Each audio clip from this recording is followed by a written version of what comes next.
जय हिंद।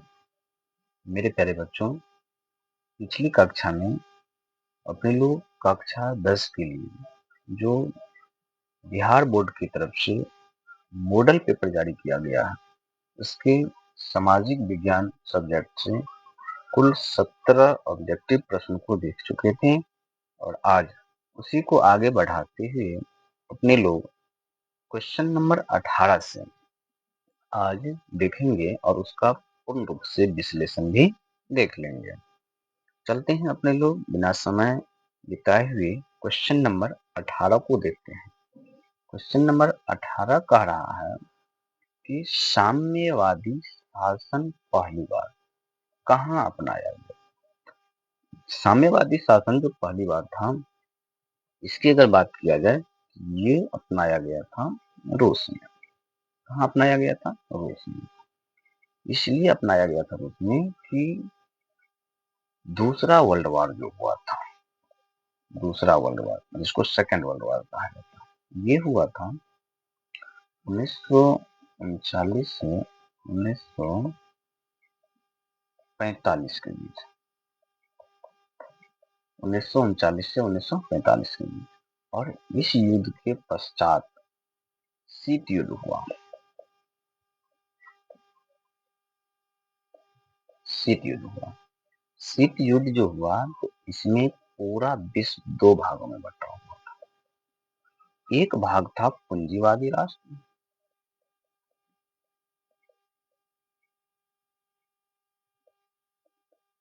और एक और था साम्यवादी राष्ट्र।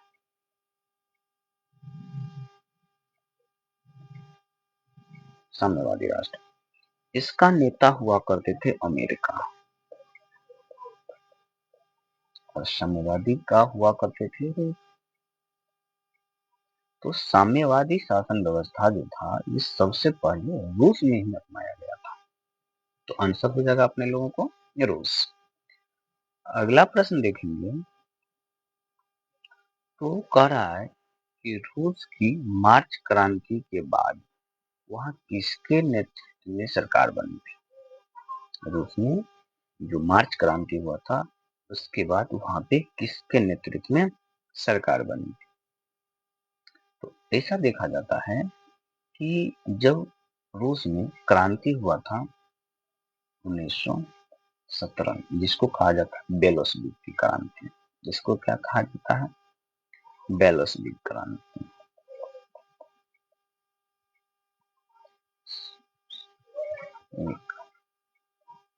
क्रांति क्या कहा जाता है? बोलेसविक।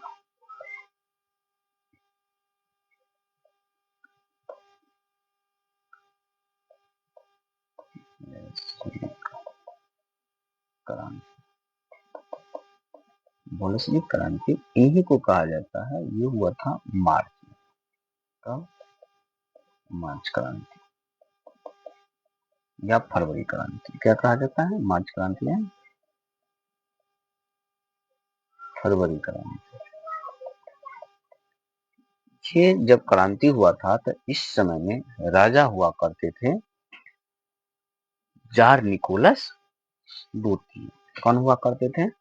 जार निकोलस द्वितीय हुआ करते थे। और जब ये क्रांति हुआ, तो इन्होंने इस्तीफा दे दिया, अपने पद से क्या कर दिया? छोड़ दिया। पद को जो छोड़ दिया, तो इसके स्थान पर एक व्यक्ति होता है जिसका नाम होता है अलेक्जेंडर करेंस्की। अलेक्जेंडर करेंस्की। कौन जी? केरेंस्की। ये पीएम बनता है, प्रधानमंत्री बनता है। और पीएम बनने के बाद ये यहाँ का शासन व्यवस्था चलाने लगता है। लेकिन उसी समय में क्या होता है, एक व्यक्ति का नाम होता है लेनिन। क्या नाम होता है? लेनिन। लेनिन ने क्या करता है, तो अपने जोर शोर से बेलोस्विक जो दल था, इस कार्यक्रम को स्पष्ट किया और अप्रैल थीसस। कौन सी? अप्रैल थीसस। अप्रैल थीसस। अप्रैल थीसस के नाम से प्रसिद्ध हुआ। कौन सी? बोलेस्विक का था। और इन्होंने 3 नारे दिए थे। कौन? लेनिन ने। कितने नारे दिए थे? 3 नारे। एक दिया था भूमि, दूसरा था जो शांति, और तीसरा था रोटी। जमीन होना चाहिए बसने के लिए, शांति से रहना चाहिए, और भूखा नहीं रहना चाहिए। रोटी का मतलब हो गया भूखा नहीं रहना चाहिए। और इसके समय में जब ये पीएम बनता है अलेक्जेंडर केरेंस्की, तो लेनिन जब आता है तो अपने बलपूर्वक करेंसी की सरकार को पलट देने के लिए पूरा जोर लगाया। और 7 नवंबर, कब? 7 नवंबर 1917 को एक क्रांति होता है, और ये पुराने कैलेंडर के अनुसार होता है 25 अक्टूबर। कौन सा? 25 अक्टूबर 1917। एक घटना और होती है, क्रांति होती है, जिसके आधार पर बेलोश्विकों ने क्या किया? पेट्रोग्राद के रेलवे स्टेशन, बैंक, डाकघर, टेलीफोन केंद्र सबको क्या कर दिया? भवनों को अधिकार में ले लिया, अधिकार कर लिया। और केरेंस्की जो था रूस में से छोड़ करके और भाग गया। तो अगर ये कहा जाए कि रूस में जो मार्च क्रांति है, इसके बाद केरेंस्की की सरकार बनी थी। इसलिए बनी थी करेंसी के नेतृत्व में सरकार बना था। तो आंसर हो जाएगा अपने लोगों को करेंसी की। ये सब ऑब्जेक्टिव में हो सकता है पूछा भी जाए कि नवंबर क्रांति या अक्टूबर क्रांति कब हुआ था। ठीक है, ये पूछा जाएगा। अगला प्रश्न अपने लोग देखेंगे, आता है चेका कैसा संगठन था? चेका कैसा संगठन? ये होता था, चेका जो था बेलोस्विक सरकार द्वारा, चेका जो था बेलोस्विक सरकार द्वारा, बेलोस्विक सरकार द्वारा स्थापित एक गुप्त पुलिस संगठन था। क्या था? एक गुप्त पुलिस संगठन था। तो अपने लोगों का 20 नंबर क्वेश्चन का आंसर हो जाएगा ए नंबर, गुप्त पुलिस संगठन हो जाएगा। चलते हैं अगला प्रश्न, 21 नंबर प्रश्न। 21 नंबर प्रश्न को अगर देखा जाए तो कह रहा है प्रथम यूटोपियन समाजवादी कौन था? क्या कह रहा है? प्रथम यूटोपियन समाजवादी कौन था? तो प्रथम यूटोपियन समाजवादी जो था, ये कहा जाता है सेंट साइमन को। किसको कहा जाता है? सेंट साइमन को। अब सेंट साइमन को क्यों कहा जाता है? ये जो था प्रथम यूटोपियन, एक फ्रांसीसी विचारक था। सेंट साइमन क्या थे? तो फ्रांसीसी विचारक, फ्रांसीसी विचारक थे। और ये प्रथम यूटोपियन समाजवादी, जिसने समाजवादी विचारधारा के विश्वास में महत्वपूर्ण भूमिका निभाया था। क्या क्या था? तो जो समाजवादी विचारधारा था उसके विकास में बहुत महत्वपूर्ण भूमिका निभाई। कौन? सेंट साइमन जो हुआ करते थे उन्होंने। और इसका मानना ये था कि राज्य एवं समाज मिलजुल कर रहे, और लोग एक दूसरे का शोषण करने के बजाय क्या करें? प्रकृति का दोहन करें। इसका मानना था। इसका सेंट साइमन का मानना था कि प्रकृति का दोहन करें, लोगों का दोहन ना करें। ठीक है, ये इस प्रकार से था। ठीक है, दूसरा आता है चार्ल्स फोरियर। एक नाम था, कौन सी? Charles Fourier. चार्ल्स फोरियर के बारे में अगर देखा जाए तो ये भी एक यूटोपियन ही हुआ करते थे। कौन हुआ करते थे? यूटोपियन विचार थे। और इसका मानना था कि श्रमिकों को, श्रमिक जो हुआ करते थे, श्रमिकों को क्या करना चाहिए? छोटे छोटे नगर अथवा कस्बा में काम करना चाहिए। श्रमिक को कहाँ? तो छोटे छोटे नगर अथवा कस्बा,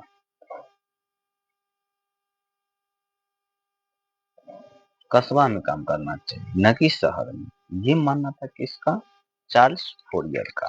ठीक है, एक नाम है, देखने को मिल रहा होगा, रॉबर्ट ओमन। रॉबर्ट ओमन ये फ्रांस से बाहर, कहाँ? तो फ्रांस, ये सब तो फ्रांस में थे। तो फ्रांस से बाहर जो थे, ये सबसे महत्वपूर्ण यूटोपियन चिंतक ब्रिटिश उद्योगपति हुआ करते थे। ये कहाँ के थे? ब्रिटिश के हुआ करते, अर्थात इंग्लैंड जिसको अपने लोग बोलते हैं, ब्रिटेन जिनको बोलते हैं, जहाँ के हुआ करते थे। तो प्रथम यूरोपियन समाजवादी कौन था? तो ये हुआ करते थे सेंट साइमन हुआ करते थे। अगला अपने लोग देखेंगे, प्रश्न कर रहा है क्वेश्चन नंबर 22। बाओदाई की सरकार को निम्न में से किसका समर्थन प्राप्त था? बाओदाई की जो सरकार थी उसमें किसकी समर्थन प्राप्त था, किस देश की? तो यहाँ पे बाओदाई की सरकार, जिसे वियतनाम राज्य के नाम से जाना जाता है। बाओदाई सरकार को किस नाम से जाना जाता है? वियतनाम।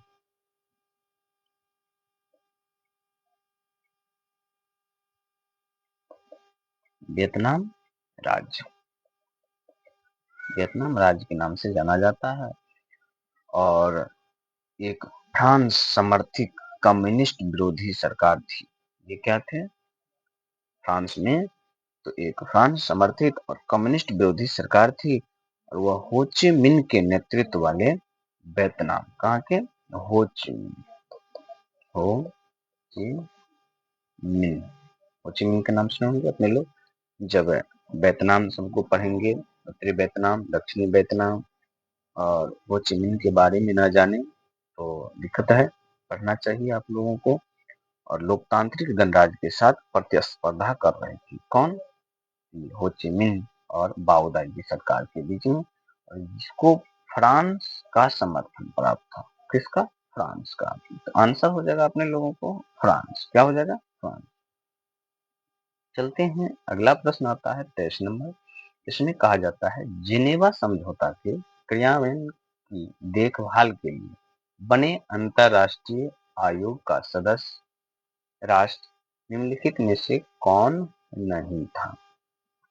तो जब अगर देखा जाए कि जिनेवा समझौता के बारे में, तो 1954 में, कब?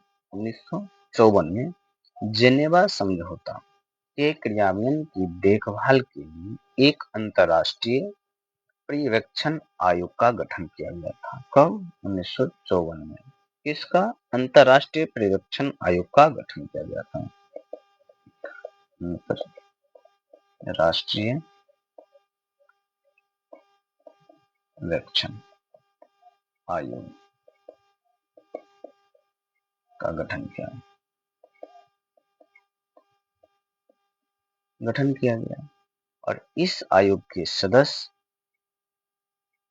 में कौन सा हुआ करते थे? इंडिया, उसके बाद हुआ करते थे कनाडा, और कनाडा के बाद हुआ करते थे पोलैंड, और ये तीनों राष्ट्र हुआ करते थे। चीन इसमें नहीं हुआ करते थे। चीन जो थे नहीं हुआ करते। हाँ, लेकिन चीन जो था बेलोस्विक या जेनेवा जो था, सॉरी बेलोस्विक नहीं, जेनेवा सम्मेलन में अर्थात भाग लेने वाले सदस्य जरूर थे। क्या थे? सदस्य जरूर थे। ये आयोग का सदस्य नहीं था।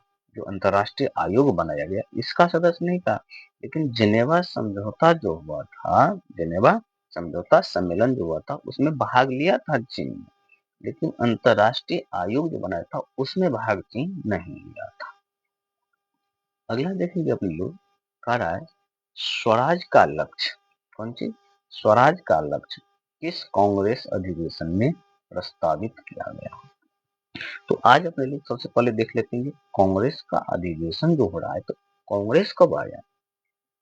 तो कांग्रेस जो था, कांग्रेस, इसका पूरा नाम है INC, Indian national Congress. Indian national Congress, भारतीय राष्ट्रीय कांग्रेस। इसके बारे में अपने लोग पढ़े होंगे इतिहास में। इसकी स्थापना 1885 का 1885 में एक A.O. ह्यूम नामक व्यक्ति हुआ करते, जो पहले से ICS अधिकारी हुआ करते थे, रिटायर्ड था। और ICS अधिकारी होने के बावजूद ये अंग्रेज के दूत भी माना जाता है। पहले इन्होंने क्या किया, तो A.O. ह्यूम नामक व्यक्ति जो थे, उन्होंने भारत में ही रहते थे, बंगाल से रिटायर हुआ करते थे, रिटायर होकर और भारत में रहा करते थे। तो भारतीय लोगों ने क्या किया, एक संगठन पहले से चल रहा था जिसका नाम था इंडियन नेशनल संघ, अर्थात भारतीय राष्ट्रीय संघ, इंडियन एसोसिएशन नाम से। कौन सा? इंडियन एसोसिएशन नाम से चल रहा था।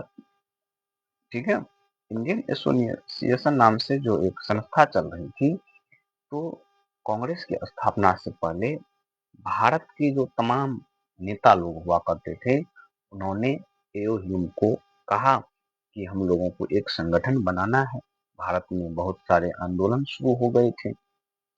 तो 1884 में इंडियन एसोसिएशन अर्थात भारतीय राष्ट्रीय संघ के नाम से भारतीय राष्ट्रीय संघ नामक एक संस्था का गठन कर दिया एओ ह्यूम ने। जब ये संघ का स्थापना कर दिया, तो दादा भाई नेरोजी और बहुत सारे नेता मिल करके उन्होंने कहा हम लोग क्या करेंगे, तो अगले साल फिर एक बैठक करेंगे। और यह बैठक हुआ मुंबई में। कहाँ हुआ? बम्बई पहले हुआ, मुंबई नहीं, बम्बई हुआ करते थे। बॉम्बे हुआ करते थे। कहाँ हुआ करते थे? बॉम्बे। बॉम्बे के गोकुलदास तेजपाल संस्कृत विद्यालय, गोकुलदास तेजपाल संस्कृत विद्यालय, यहाँ पे बैठक हुआ। कब? 28 दिसंबर 1885 को। और इसका नाम बदल करके रख दिया गया भारतीय राष्ट्रीय Congress, INC, Indian national Congress. इसमें यह बात कहा गया, 9 प्रस्ताव पारित हुआ था। कितने? 9 प्रस्ताव। 9 प्रस्ताव पारित हुआ। कब? 28 दिसंबर को। 9 प्रस्ताव में एक प्रस्ताव ये भी था कि हम लोग, ये जो बैठक हो रहा है कांग्रेस का, ये प्रत्येक साल होगा। क्या होगा? प्रत्येक साल। और ये दिसंबर महीना में होने का डिसाइड किया। और प्रत्येक साल होना था। ये जब प्रत्येक साल होना था, तो हर साल होने लगा।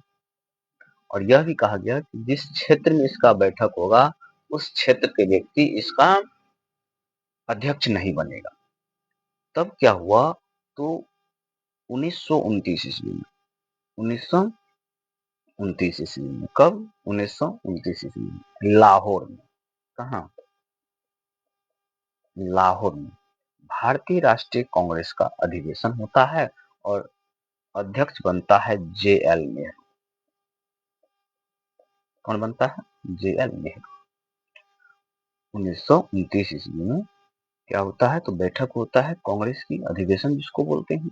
अध्यक्ष बनाया जाता है किसको? JL नेहरू को। जब JL नेहरू को अध्यक्ष बनाया जाता है, तो इसकी अध्यक्षता करते रहते हैं। और इसी समय में क्या करता है, 29वीं 30 जनवरी की, सॉरी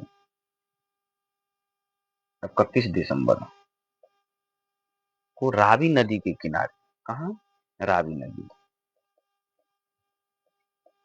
नदी के तट पर इन्होंने झंडा फहराया और यह कहा कि हम लोग 26 जनवरी 1930 ईस्वी को, कब? 26 जनवरी 1930 ईस्वी को क्या करेंगे, तो स्वतंत्रता दिवस के रूप में मनाएंगे। और ये सार्वजनिक घोषणा कर दिया। और यह प्रस्ताव भी पेश किया कि हम लोग स्वराज का क्या करेंगे? अनुपालन करेंगे। पूर्ण स्वराज का प्रस्ताव पारित किया था, यही 1929 ईस्वी के लाहौर अधिवेशन में। कहा? तो लाहौर अधिवेशन में। कहाँ किया था? लाहौर अधिवेशन में। इसे कभी टाइम मिलेगा तो आप लोगों को कांग्रेस की विस्तार से हम चर्चा कर देंगे। अगला प्रश्न अगर देखा जाए, तो ये कह रहा है, तिनकठिया व्यवस्था समाप्त करने की सिफारिश किसने की थी? तिनकठिया व्यवस्था जो था, ये समाप्त करने की सिफारिश किसने की? तो तिनकठिया प्रथा के बारे में अपने लोग जानते होंगे कि बिहार में एक जिला है पश्चिमी चंपारण।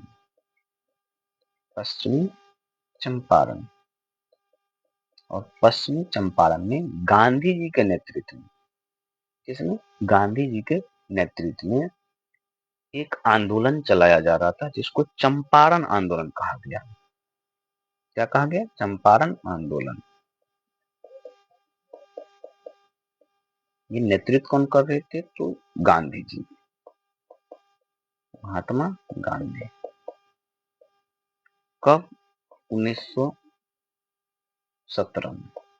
कब? 1917 में गांधी जी के नेतृत्व में तिनकठिया व्यवस्था, जो किसान लोग थे यहाँ के दुखी थे क्योंकि इन लोगों का जो नील की खेती करवाया जा रहा था जबरदस्ती। तीन कठिया प्रणाली का मतलब था कि 20 कट्ठा में से कितना? 3/20। 20 कट्ठा में से 3 कट्ठा में नील की खेती करना अंग्रेज सरकार ने अनिवार्य कर दिया था।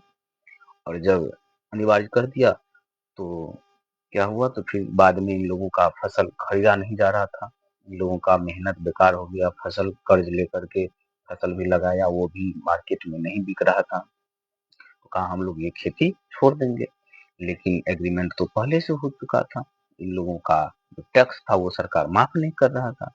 तो गांधी जी को बुलाया गया। राजकुमार शुक्ल नामक एक किसान हुआ करते थे, उनके कहने पर गांधी जी आए बिहार। और बिहार में 1917 में तिनकठिया व्यवस्था के खिलाफ क्या हुआ? तो आंदोलन चलाया गया, जो एक सफल आंदोलन भी रहा। तो जब इसको समाप्त करने के लिए, इनकी जांच के लिए, तिनकठिया व्यवस्था को जांच करने के लिए एक समिति का गठन किया गया, जिसका नाम दिया गया चंपारण एग्रेरियन समिति। क्या नाम दिया गया? चंपारण एग्रेरियन समिति।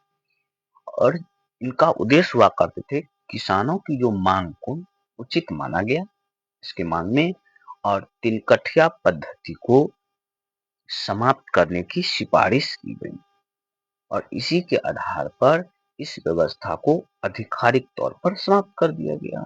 इस व्यवस्था को, जो तिनकठिया व्यवस्था जो था, इनको समाप्त कर दिया गया। किसके जरिए से? ये चंपारण एग्रेरियन समिति जो था, इसके आधार पे समिति का गठन करके इन व्यवस्था को समाप्त कर दिया गया। अपने लोग इंडियन एसोसिएशन के बारे में जानते होंगे, जिसकी स्थापना 26 जुलाई, कब? 26 जुलाई 1800, कब? 26 जुलाई 1874, 1887 के आसपास। कब? 1887 में सुरेंद्र नाथ बनर्जी, 1887 में सुरेंद्र नाथ बनर्जी, सुरेंद्र नाथ बनर्जी और आनंद मोहन बोस हुआ करते थे। क्या नाम हुआ करते थे? आनंद मोहन बोस। आनंद मोहन बोस कलकत्ता में किया था। क्या किया था? तो इंडियन एसोसिएशन की स्थापना किया था। कब?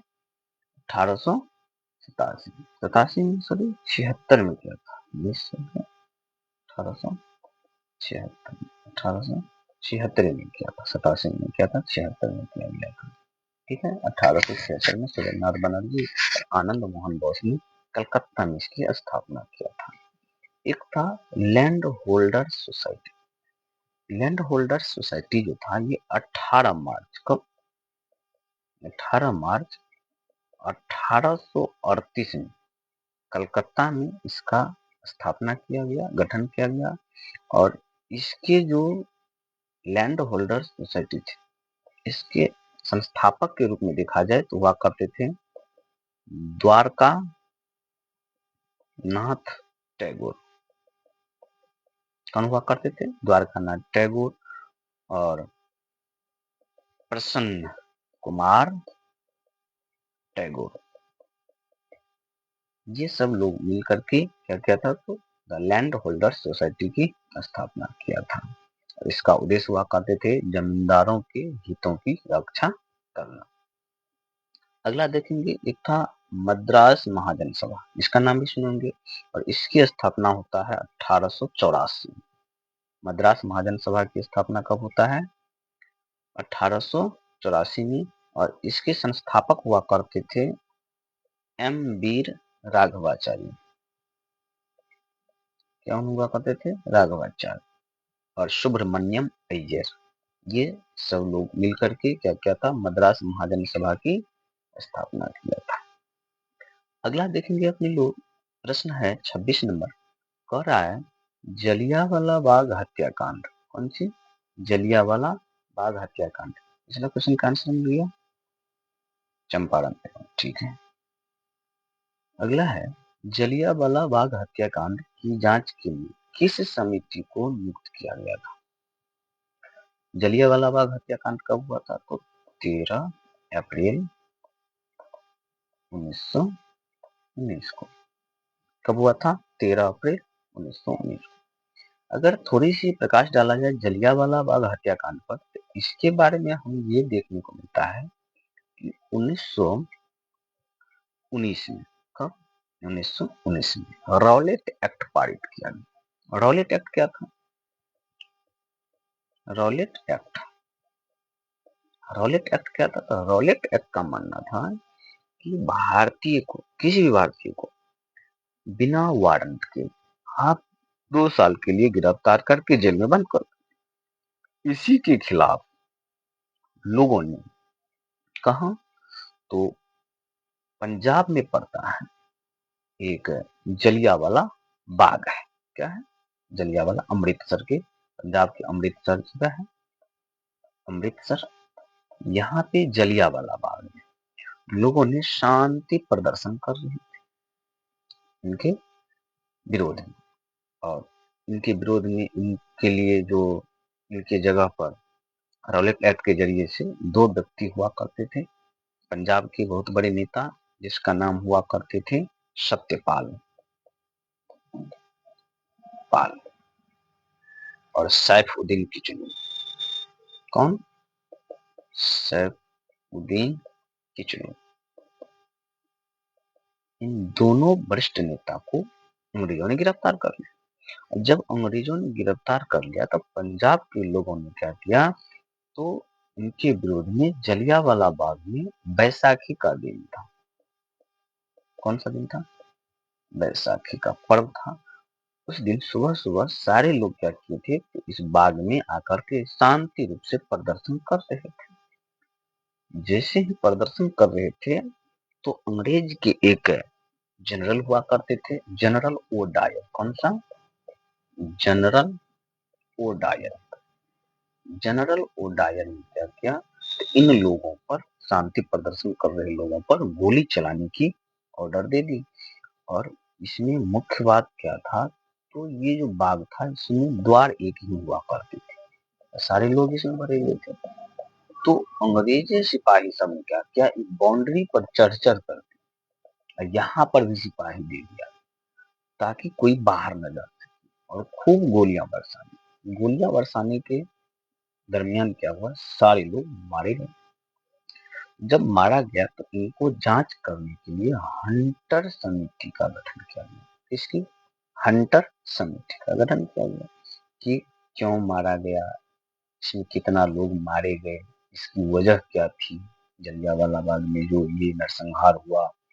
इसलिए हंटर समिति का गठन किया गया और इसका अध्यक्ष हुआ करते थे लॉर्ड विलियम हंटर। कौन हुआ करते थे?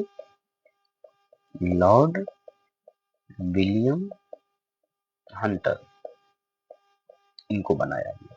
और समिति कौन हुआ करते थे? तो हंटर समिति। समझ गए? यहाँ तक। चलते हैं अगला प्रश्न। करा है हिंद स्वराज नामक पुस्तक के लेखक कौन है? कौन सी? हिंद स्वराज। सबको पता है हिंद स्वराज नामक पुस्तक जो है ये महात्मा गांधी के द्वारा लिखा गया। इसके द्वारा लिखा गया? महात्मा गांधी के द्वारा। कब?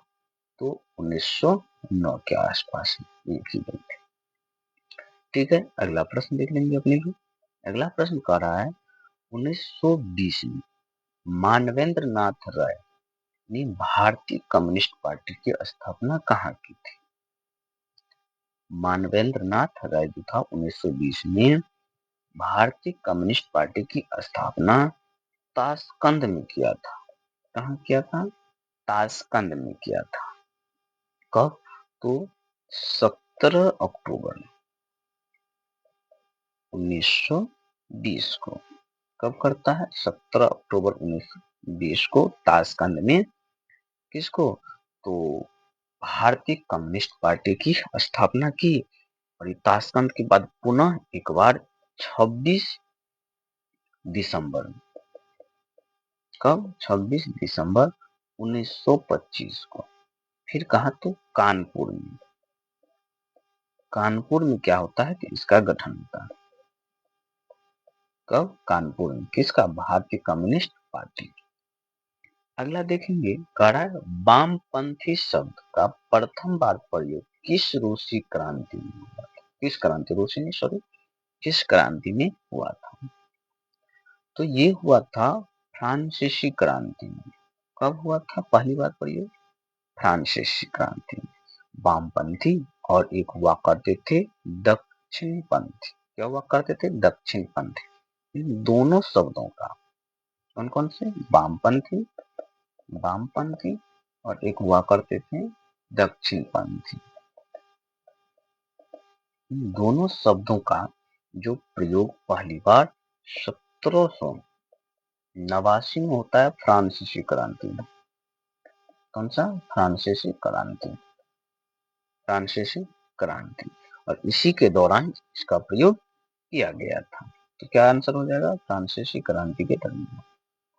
अगला प्रश्न कर रहा है 30 नंबर, चार्टिस्ट आंदोलन कहाँ हुआ था? कौन सी? चार्टिस्ट आंदोलन कहाँ हुआ था?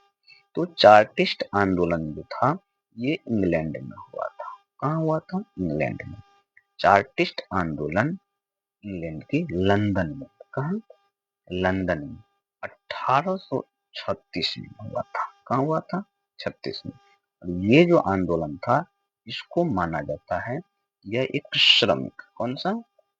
श्रमिक वर्ग का राजनीतिक, कौन सी था? राजनीतिक आंदोलन था। ठीक है। कहाँ हुआ था? तो इंग्लैंड में हुआ था। लंदन पड़ता है, इंग्लैंड की राजधानी हुआ करते हैं। नेक्स्ट प्रश्न देखेंगे अपने लोग। कह रहा है पराजित तुर्की के साथ कौन सी संधि की गई थी? कौन सी? पराजित तुर्की के साथ कौन सी संधि की गई थी? तो कह रहा है प्रथम विश्व युद्ध जो हुआ था, कब हुआ था? World war one. कौन सा? प्रथम विश्व युद्ध। प्रथम विश्व युद्ध में क्या हुआ था? तो दो भाग में था। दो भाग, दो गुट हुआ करते थे। एक था मित्र राष्ट्र। कब हुआ था वर्ल्ड वार? 1914 से लेकर 1918 के लिए वर्ल्ड वार फर्स्ट। दूसरा हुआ था धुरी राष्ट्र। धुरी राष्ट्र, धुरी राष्ट्र हुआ करते थे। तो मित्र राष्ट्र क्या हुआ थे? जीत गए थे, ये विजय हुआ, ये विजय हुए थे। और धुरी राष्ट्र हार गया।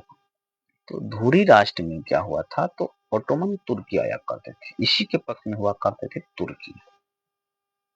क्या हुआ करते थे? तुर्की।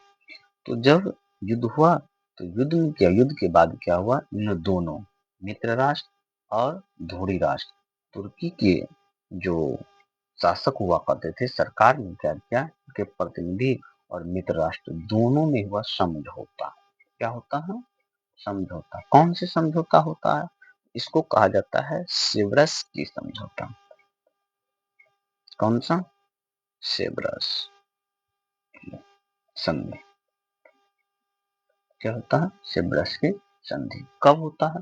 तो ये होता है, आपको यहाँ पे लिख देते हैं, यहाँ पे जगह नीचे चला जाएगा। सेवर्स की जो संधि होता है ये होता है 10 अगस्त और 1920 को। कब होता है? 1920 को सेवर्स की संधि होता है। तो आंसर हो जाएगा कौन सी संधि? सेवर्स की संधि होता है। अगला प्रश्न देखेंगे। कह रहा है गांधी जी ने किस गोलमेज सम्मेलन में भाग लिया था?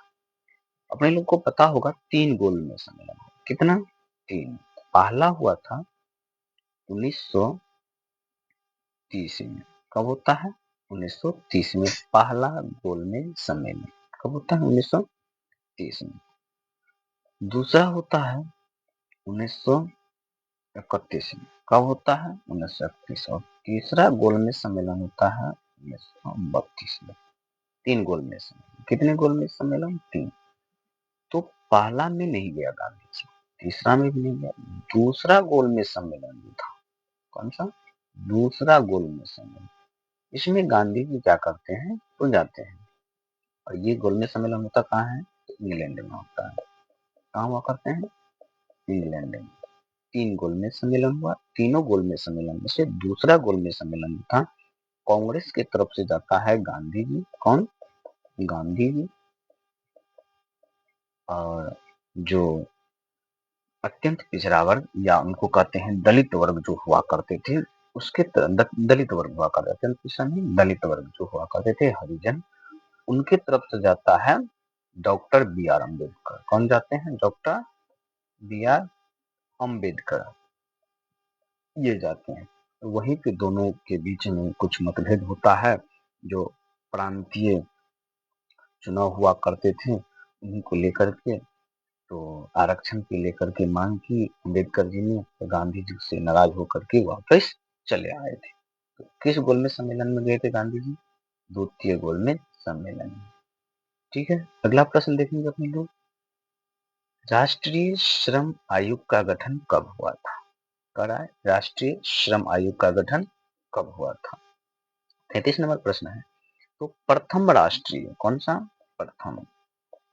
प्रथम राष्ट्रीय जो श्रम आयोग था, प्रथम राष्ट्रीय श्रम आयोग की स्थापना सरकार ने, भारत सरकार के द्वारा, कब? तो दिसंबर 1966 में। कब? 1966 में की थी। और इस आयोग ने अपनी पहली रिपोर्ट कब सौंपी? कब? रिपोर्ट सौंपता है 1969 में। कब सौंपता है? 1969 में। कब? 1969 में। 1969 में अपना रिपोर्ट सौंप देता है सरकार को। होता है कब? 1966 में। ऑप्शन नहीं के बराबर है, तो 1966 के आसपास एक आता है 1968। तो अपने लोग 1968 को मान करके ही चलेंगे। ठीक है, इस प्रकार से अपने लोग अगला प्रश्न देखेंगे। कह रहा है अलेक्जेंडर या अलेक्जेंड्रिया नामक व्यापारिक केंद्र की स्थापना किसने की थी? अलेक्जेंड्रिया जो व्यापारिक केंद्र हुआ करती थी, इसकी स्थापना किसने की थी? तो अलेक्जेंड्रिया नामक जो एक व्यापारिक केंद्र था, इसकी स्थापना सिकंदर ने, कौन? सिकंदर ने 331 ईसा पूर्व, कब? 331 ईसा पूर्व में मिस्र में किया था। कहाँ? मिस्र में एक अलेक्जेंड्रिया नामक शहर है, इसकी स्थापना किया। और बाद में ये क्या हुआ? तो व्यापारिक केंद्र बन गया और सांस्कृतिक केंद्र भी बन गया। तो इसकी स्थापना किया था सिकंदर महान ने। नेक्स्ट क्वेश्चन है, अंतरराष्ट्रीय पुनर्निर्माण एवं विकास बैंक को किस अन्य नाम से भी जाना जाता है? जो अंतरराष्ट्रीय पुनर्निर्माण एवं विकास बैंक जो है, इन दोनों के सम्मिलित रूप को, सामूहिक रूप को विश्व बैंक कहा जाता है। क्या कहा जाता है? विश्व बैंक कहा जाता है। और वर्ल्ड बैंक जो है, जिसको विश्व बैंक कहा जाता है, इसका मुख्यालय जो है, इसका मुख्यालय इसका मुख्यालय है वाशिंगटन। कौन सी? Washington DC. कौन सी? Washington DC. और इसकी स्थापना होता है 1 जुलाई 1944 को। कब होता है इसकी स्थापना? विश्व बैंक की स्थापना 1 जुलाई 1944 को। नेक्स्ट प्रश्न देखेंगे अपने लोग। कह रहा है मार्टिन लूथर का जन्म कहाँ हुआ था? कौन जी?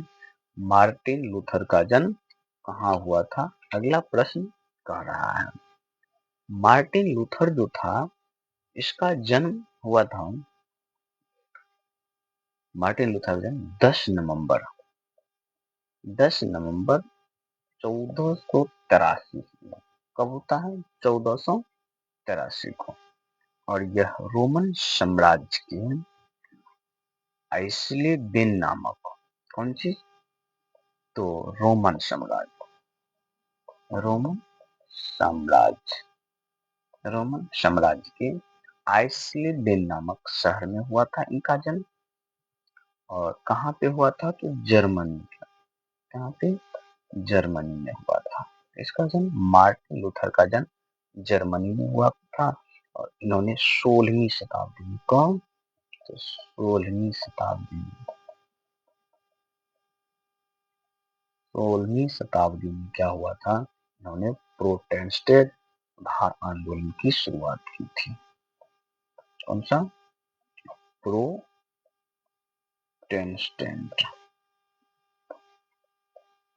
सुधार आंदोलन। प्रोटेस्टेंट सुधार आंदोलन की क्या किया था? इन्होंने शुरुआत किया था। अगला आता है प्रश्न कि मुद्रणालय स्थापित करने से पूर्व लाइसेंस लेना किसने अनिवार्य कर दिया? जो मुद्रणालय स्थापित करने से पूर्व, मुद्रणालय का मतलब होता है पेपर छापने वाले जो कारखाना होता है या मशीन होता है, उनको लगाना। तो एक व्यक्ति हुआ करते थे गवर्नर जनरल जॉन एडम्स। कौन हुआ करते थे? गवर्नर जनरल जॉन एडम्स ने 1823 के एक लाइसेंस विनिमय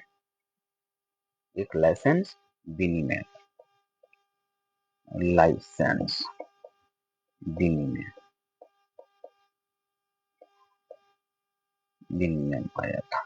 लाइसेंस विनिमय ने प्रेस पर कठोर प्रतिबंध लगा दिया और कहा कि बिना लाइसेंस का, किसका? बिना लाइसेंस का कोई भी व्यक्ति पेपर नहीं छाप सकता है।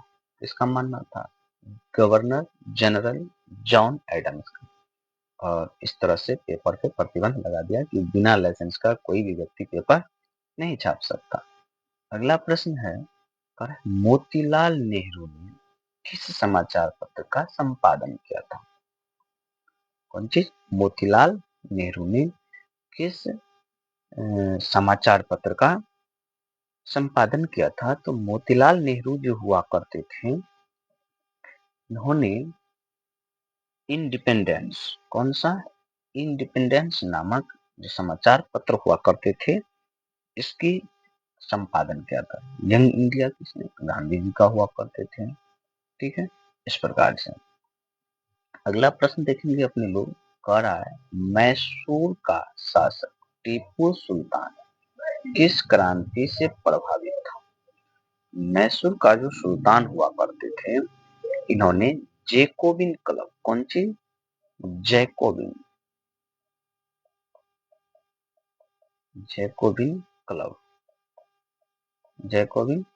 क्लब की स्थापना किया। और जैकोबिन क्लब की स्थापना किया और खुद को क्या कहा? नागरिक टीपू कहना शुरू कर दिया। और श्रीरंगपट्टनम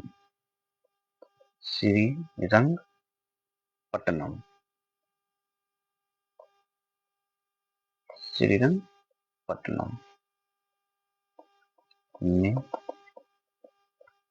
स्वतंत्रता का वृक्ष लगाया था। स्वतंत्रता का क्या किया था? तो स्वतंत्रता का वृक्ष भी लगाया था। स्वतंत्रता का वृक्ष लगाया था किसने?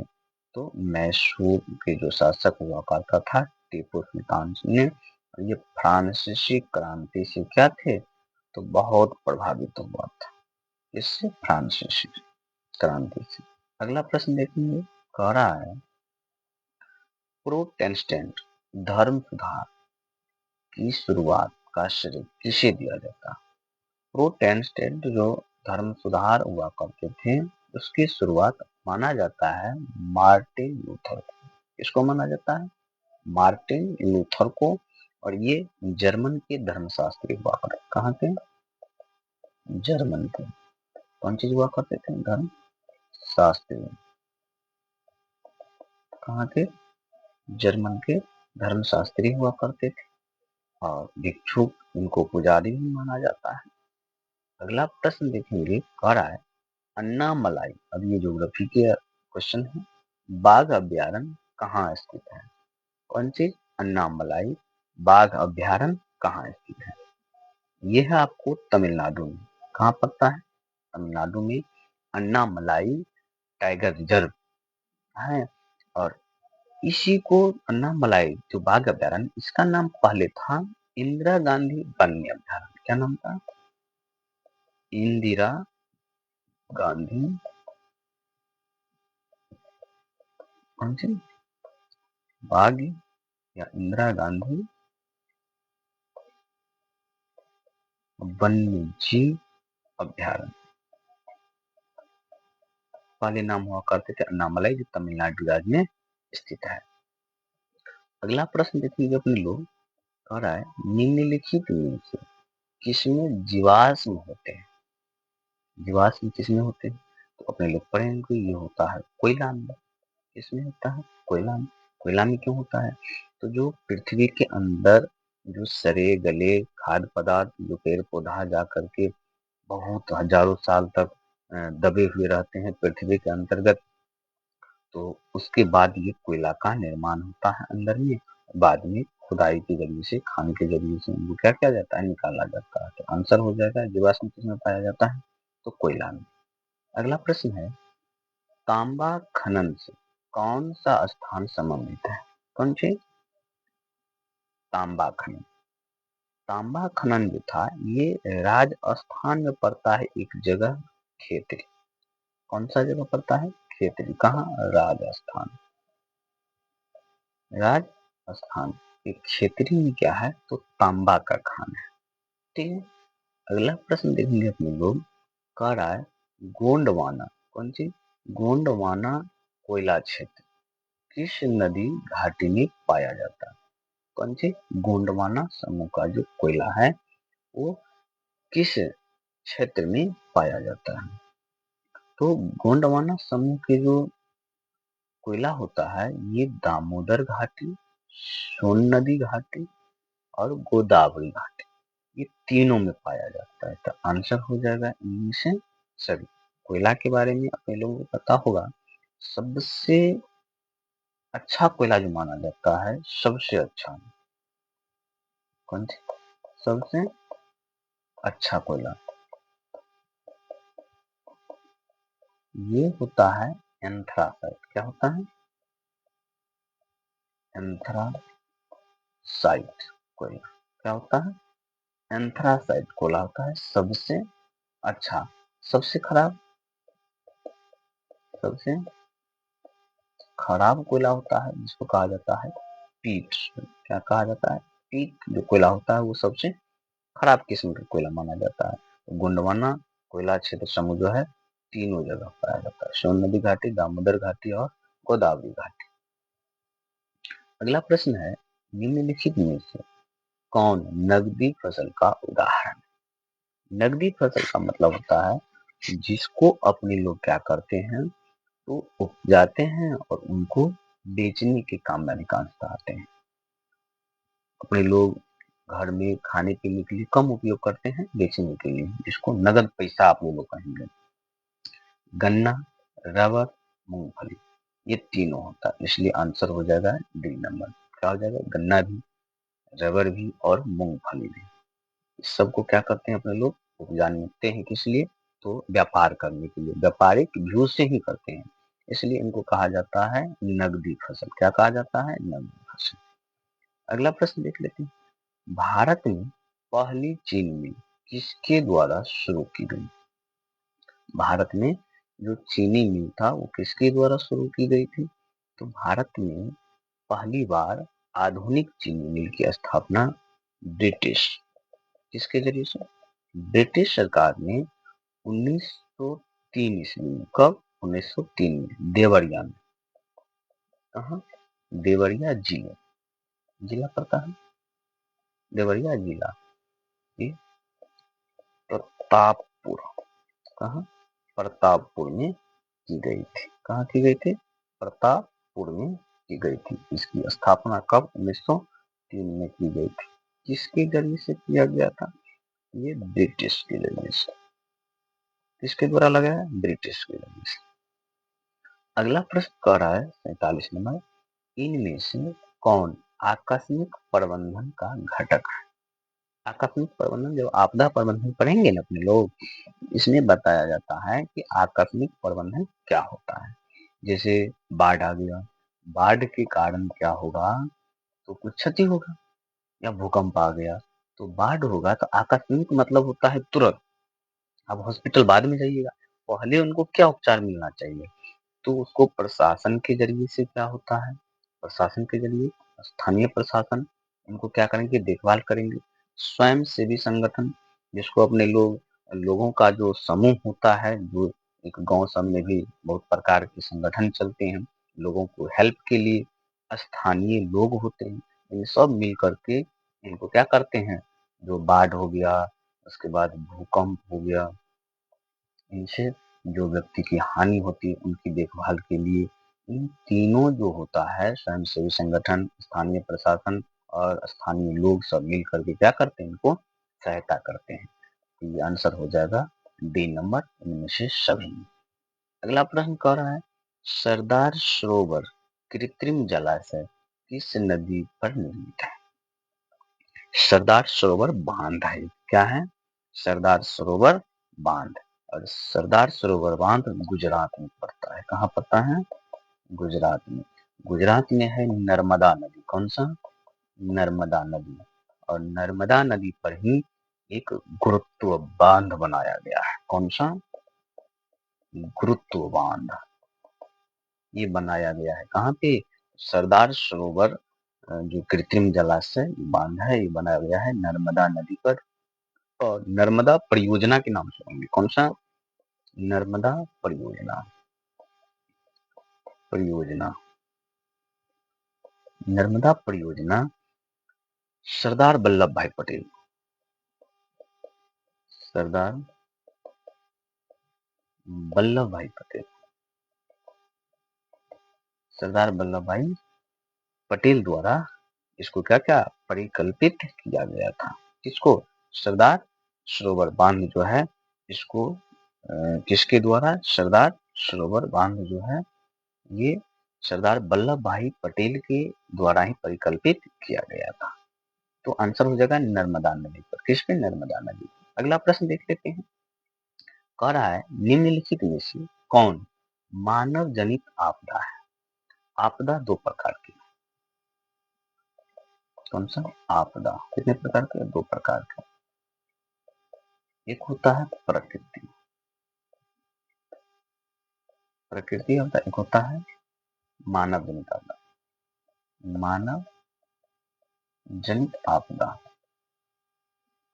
ऐसी आपदा जो प्रकृति घटनाओं द्वारा घटती है। जो प्रकृति घटना द्वारा घटता है वो हो जाता है प्रकृति आपदा। जैसे भूकंप, ये मानव नहीं कर पाता है। कौन से? भूकंप, बाढ़, सुखाड़,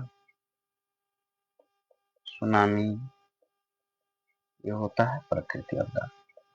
मानव जनित में होता है, जैसे अपने लोग देखते होंगे आतंकवाद, आतंकवाद, ठीक है, आतंकवाद, ये सब क्या है? तो मानव जनित आपदा। बम फोड़ना, कौन सी? बम फोड़ना, ये सब क्या है? तो अपने लोग देखते हुएगा, ये सब क्या है? मानव जनित आपदा है। ठीक है, ये क्या है? मानव जनित आपदा है। ये प्रकृति आपदा है। क्या है? ये प्रकृति आपदा है। तो बाढ़ भी हो गया आपको प्रकृति, सुनामी प्रकृति, भूस्खलन प्रकृति। तो सांप्रदायिक दंगे, जो दंगा होता है, इसमें सांप्रदायिक दंगा भी लीजिए, आतंकवादी को कहा जाता है। सांप्रदायिक दंगे, ये भी आ जाएगा किस मानव जनित आपदा। अगला है भूकंप संभावित क्षेत्रों में भवनों की आकृति कैसे होनी चाहिए। ये होता है आयताकार। कैसा होना चाहिए, आयताकार होना चाहिए। इसकी जो भूकंप संभावित क्षेत्र है वहां पे ऐसा माना जाता है कि कौन चीज का जो भवन होता है उसका आकार कैसा बनाना चाहिए, आयताकार बनाना चाहिए।